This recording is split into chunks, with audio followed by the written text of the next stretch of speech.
H D Revanna ಇದ್ದಾರೆ. ಸೂರಜ್ ರೇವಣ್ಣ ಅವರ ಬಂಧನ ಆಗಿದೆ, ಅರೆಸ್ಟ್ ಮಾಡಿದ್ದಾರೆ ಅನ್ನುವಂಥ ವಿಚಾರಕ್ಕೆ ಸಂಬಂಧಪಟ್ಟಂತೆ ಅವ್ರನ್ನೇ ಕೇಳೋಣ. ಸರ್, ಸೂರಜ್ ರೇವಣ್ಣ ಅವರ ಬಂಧನ ಆಗಿದೆ ಸರ್. ಈಗ ಕಾನೂನು ರೀತಿ ಏನಿದೆ, ನಿನ್ನೆ ಸೂರಜ್ ರೇವಣ್ಣವರೇ ವಾಲಂಟಿಯರಾಗಿ ಹೋಗಿದ್ದಾರೆ. ಅವರು ಎಲ್ಲ ರಾಜಕೀಯದ ಷಡ್ಯಂತ್ರ ಇದೆ, ಅದಕ್ಕೆಲ್ಲ ಹೆದರಿಕೊಂಡು ಓಡೋಗ್ತೀವಿ ಅಂತ ಏನಾದರೂ ತಿಳ್ಕೊಂಡು ಅದು ಎದುರಿಸೋ ಶಕ್ತಿ ಇದೆ.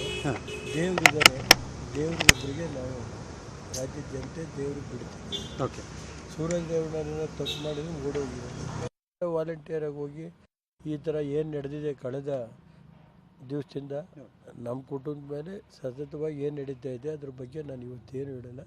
ಟೈಮ್ ಬಂದಾಗ ಹೇಳ್ತೀನಿ. ಇದೆಲ್ಲ ಎದುರಿಸೋಕ್ಕೆ ಇದು ಕಾನೂನಿಗೆ ನಾವು ಯಾರು ಮಾಡ್ತಿದ್ದಾರೆ ಅಂತ ಅನ್ಸುತ್ತದೆ ಸರ್. ಇದು ಅದನ್ನೆಲ್ಲ ನನಗೆ ಹೇಳಲ್ಲ, ಟೈಮ್ ಬರುತ್ತೆ. ಗೊತ್ತಿಲ್ವಾ ಈಗ ಯಾವ ರೀತಿ ನಡೀತಾ ಇದೆ ಏನು ಅಂತದೆಲ್ಲ ಟೈಮ್ ಬಂದಾಗ ಹೇಳ್ತೀನಿ ಅಷ್ಟೇ. ಸರ್, ಮೊದಲಿಗೆ ಹೋಗಿ ಕಂಪ್ಲೇಂಟ್ ಕೊಟ್ಟಿರೋದು ಸೂರಜ್ ರೇವಣ್ಣ ಅವರೇ.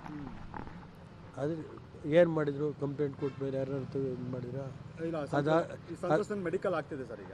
ಏನು ಗೊತ್ತಿಲ್ಲಪ್ಪ ಅದೆಲ್ಲ ನನಗೆ. ಅದು ಎಲ್ಲಿ ಮೆಡಿಕಲ್ ಆಗ್ತಾ ಇದೆ? ಇಲ್ಲಿ ಬೋರಿಂಗ್ ಆಸ್ಪತ್ರೆ. ಅದ್ಯಾಕೆ ಅಲ್ಲೇ ಮಾಡಿಸ್ಬೋದಾಯ್ತಲ್ಲ, ಯಾಕೆ ಮಾಡಲಿಲ್ಲ? ಅಂದರೆ ಸಂತ್ರಸ್ತ ನನಗೆ ಅಲ್ಲಿ ಬೇಡ, ನನಗೆ ಬೆಂಗಳೂರಲ್ಲಿ ಮಾಡಿಸಿ ಅಂತ ಕೇಳ್ಕೊಂಡ ಅಂತ.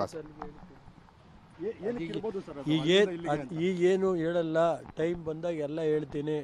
ಕಾಲ ನಿರ್ಧರಿಸುತ್ತೆ. ಇವಕ್ಕೆಲ್ಲ ಹೆದರಿಕೆ ಸರ್. ಏನಾದರೂ ಸೂರಜ್ ಅವ್ರ ಹತ್ರ ನೀವೇನಾದರೂ ಮಾತಾಡಿಲ್ಲ? ಏನಿದು, ಏನು ಘಟನೆ ಇದು? ಹೋದ್ರು ತಪ್ಪ, ನಂದೇನು ತಪ್ಪಿಲ್ಲ ಇದ್ರೆ ಹೆದರಿಕೆ ನೋಡೋಗೋರು.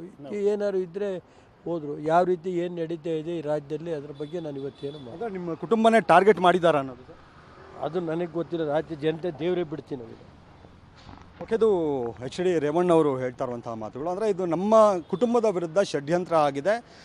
ನಾವೇನಾದರೂ ತಪ್ಪು ಮಾಡಿದರೆ ಸೂರಜ್ ರೇವಣ್ಣ ಹೆದರ್ಕೊಂಡು ಓಡೋಗ್ತಾ ಇದ್ರು. ಅವರೇ ಕಂಪ್ಲೇಂಟ್ ಕೊಟ್ಟು ಅವರೇ ಪೊಲೀಸ್ ಸ್ಟೇಷನ್ಗೆ ಬರ್ತಾರೆ. ಅಂದರೆ ಇಲ್ಲಿ ನಮ್ಮದು ತಪ್ಪಿಲ್ಲ, ನಮ್ಮ ವಿರುದ್ಧ ಆಗಿರುವಂಥ ಷಡ್ಯಂತ್ರ ಅನ್ನುವಂಥ ಹೇಳಿಕೆಯನ್ನು ಎಚ್ ಡಿ ರೇವಣ್ಣ ನೀಡ್ತಾ ಇದ್ದಾರೆ. ಕ್ಯಾಮ್ರಾ ಪರ್ಸನ್ ಅಕ್ಷಯ್ ಜೊತೆಗೆ ಮಾದೇಶ್ ಆನೇಕಲ್, ಪಬ್ಲಿಕ್ ಟಿವಿ, ಬೆಂಗಳೂರು.